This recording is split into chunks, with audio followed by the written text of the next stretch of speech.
आपने पिछले वीडियो में क्वेश्चन नंबर 5 तक बात की है। आज अपन इससे आगे बढ़े तो क्वेश्चन नंबर 6 की बात करें।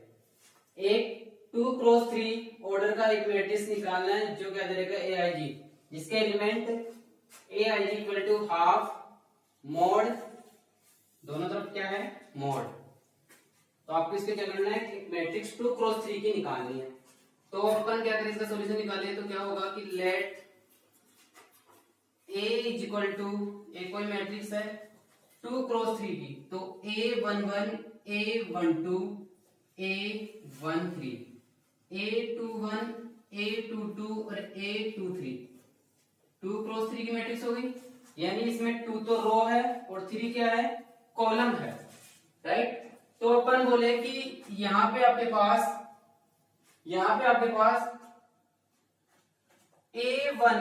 A11 की वैल्यू कितनी होगी, आप I और J की वैल्यू रखोगे यहाँ पे, तो ये हो गया हाफ 2x1 माइनस 3x1, तो हाफ 2 माइनस 3 क्या निकल के आ गया हाफ मोड ऑफ -1। और आप सभी को पता है कि मोड में कोई भी वैल्यू होती है तो वो क्या होगी पॉजिटिव होगी। तो 1/2 1 is equal to 1/2। Second A12 half I की वैल्यू कितनी हो गई 1, तो 2x1 minus 3x2, again half 2 minus 6, 2x1 2 3x2 6, half minus का 4। नेगेटिव है बट बाहर क्या लगा हुआ है मोड, और अगर मोड लगा हो तो वो क्या कर देता है नेगेटिव को पॉजिटिव। तो ये हो गया हाफ इंटू 4, 2 से कैंसिल आउट हो गया, कितना निकल गया 2। अगला A13 का मतलब हाफ I की वैल्यू 1, तो 2x1 minus 3x3, half 2 minus 3x3 कितना होगा 9, तो ये निकल के आ गया हाफ मोड में माइनस का 7, लेकिन मोड है बाहर क्या आएगा पॉजिटिव, तो ये हो गया हाफ इंटू माइनस 7 यानी 7/2। अगला A21 में I की वैल्यू कितनी है 2, तो हाफ मोड 2x1 I की वैल्यू 2 है, माइनस J की वैल्यू 1 मोड, तो ये कितना हो गया हाफ 2x2 4 माइनस 3, तो ये कितना निकल के आ गया हाफ। अगला A22 हाफ I की वैल्यू भी 2 है और J की वैल्यू भी 2 है, तो 2x2 माइनस 3x2, हाफ बार 4 माइनस 6, तो हाफ मोड में -2 यानी 1। अगला A23 में हाफ बार I की वैल्यू 2 और J की वैल्यू 3, हाफ 2x2 4 और 3x3 क्या होगा 9, तो माइनस का 9, ये कितना निकल के आ गया हाफ 4 माइनस 9 माइनस का 5, बट मोड है पॉजिटिव हो गया तो 5/2। तो आप ये पूरी वैल्यू आप मैट्रिक्स A में पुट करेंगे अपन, तो matrix A is equal to क्या होगी A11 की वैल्यू हाफ, A12 की वैल्यू 2, A12 की वैल्यू 2, A13 की वैल्यू 7/2, A21 की वैल्यू 1/2, A22 की वैल्यू 1 और A23 की वैल्यू कितनी आ गई आपके पास 5/2 और 2x3 की मैट्रिक्स। तो अगला क्वेश्चन अपना 7 क्या दे रखा है कि दो मैट्रिक्स अपने पास दे रखी है, दोनों क्या है इक्वल है, तो आपको A और B का मान निकालना है। अब दोनों मैट्रिक्स इक्वल है तो अपन कॉरेस्पॉन्डिंग एलिमेंट बराबर होंगे, तो क्या बोले अपन कि मैट्रिक्स A प्लस बी की वैल्यू कितनी हो गई 6 और AB की वैल्यू कितनी हो गई 8। ये अपने पास इक्वेशन नंबर 1 और ये कितनी हो गई इक्वेशन नंबर 2 हो गई। अपन यहां से इस इक्वेशन 2 से किसी एक की वैल्यू निकाल के 1 में पुट करें तो A की वैल्यू क्या हो गई 8/b, 8/b हो गई। ये वैल्यू अपन पुट कर दे किसमें 1 में, तो 8/b plus b is equal to 6। LCM ले कितना आ गया 8 plus b square is equal to 6b, b square minus 6b plus 8 equal to 0। ये क्या है एक क्वाड्रेटिक इक्वेशन है, द्विघात समीकरण बनी है। इसको अपन फैक्टर करके इसकी b की वैल्यू निकाल सकते हैं। तो क्या होगा factor b square minus 4b minus 2b plus 8 equal to 0। यहां से अपन फैक्टर के गुणन फैक्टर बनाए इसके, तो b कॉमन आ गया या इन दोनों में से क्या बचा b माइनस 4, फिर यहां से माइनस 2 कॉमन निकाले अपन, तो ये क्या बचा b minus 4 is equal to 2। इन दोनों में से क्या कॉमन आ रहा है b माइनस 4, क्या बच गया b minus 2 is equal to 0। तो b की वैल्यू कितनी हो गई 4 और 2।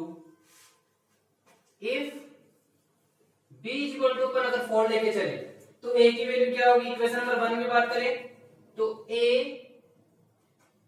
प्लस 4 इज इक्वल टू 6, तो a बराबर कितना निकल आ गया 2। और अगर इफ अपन बात करें कि अगर b बराबर अपने पास 2 हो तो a कितना निकल के आएगा, इक्वेशन नंबर में पुट करें तो a plus 2 is equal to 6, तो a बराबर कितना आ गया 4।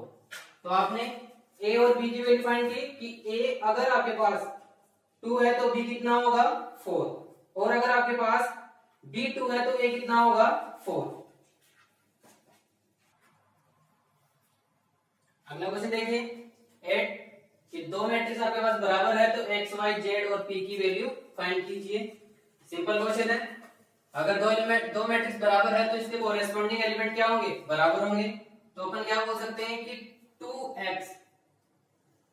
2x किसके बराबर होगा 4 के, तो x बराबर कितना आ गया 2, x बराबर 2। अगला बात करें अपन यहां से तो 3x plus y is equal to 5। यहां से अपन x की वैल्यू पुट करें तो 3 cross 2 plus y is equal to 5, तो y इक्वल में 5 माइनस 6, तो y इक्वल टू माइनस का 1।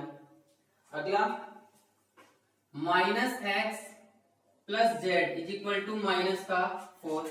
x की वैल्यू पुट करें यहां से तो माइनस का 2 प्लस जेड इज इक्वल में माइनस 4, तो z इक्वल माइनस 4 प्लस 2, तो z बराबर कितना आ गया माइनस का 2। Next 3y minus 2p is equal में माइनस का 3। यहां से y की वैल्यू पुट करें तो माइनस का 3 वन वैल्यू माइनस का 2p इज इक्वल में माइनस 3। यहां से minus 2p is equal minus का 3, ये इधर जाएगा तो नेगेटिव पॉजिटिव बन जाएगी, तो ये हो गया प्लस, दोनों कैंसिल आउट, तो माइनस 2p इज इक्वल में 0, तो p बराबर कितना निकल गया आ गया 0। तो x की वैल्यू 2, y की वैल्यू माइनस 1, z की वैल्यू माइनस 2 और p की वैल्यू 0। हाँ, अगला क्वेश्चन अपन देखिए कि a b व c के वैल्यू फाइंड कीजिए अगर किन मानों के लिए a व b जो मैट्रिक्स दे रखी है वो इक्वल है।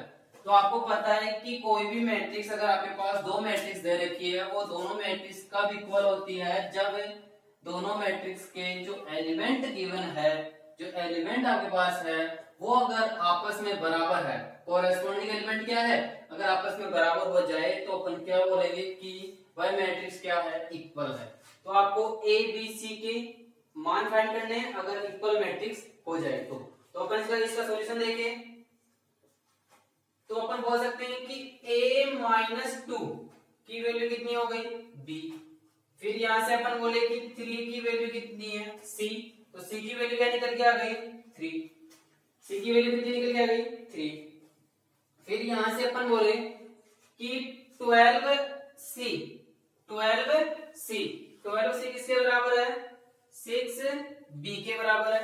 यहां से अपन c की वैल्यू पुट करें 3, तो 6b कितना हो गया 36, ये कितना हो गया 6b।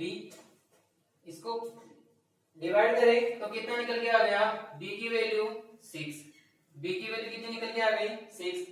और अगर अपन b की वैल्यू इस इक्वेशन नंबर 1 में पुट करें तो a की वैल्यू फाइंड हो सकती है, तो a minus 2 is equal to b, ये दे रखा है मेरे पास। b की वैल्यू पुट कीजिए यहां से, तो a minus 2 is equal to 6 तो a बराबर कितना निकल के आ गया 6 प्लस 2, तो a इक्वल टू 8। तो आपने अभी तक इस वीडियो में क्या देखा कि 3.1 के आपने पढ़ा 6, 7, 8 और 9 क्वेश्चन। अगला जो अपना वीडियो आएगा वो मैट्रिक्स की 3.2 पर आएगा, जिसमें अपन इसकी कुछ ऑपरेशन पढ़ेंगे कि कैसे मैट्रिक्स को अपन जोड़ते हैं, घटाते हैं और किस प्रकार इनको गुणा किया जाता है।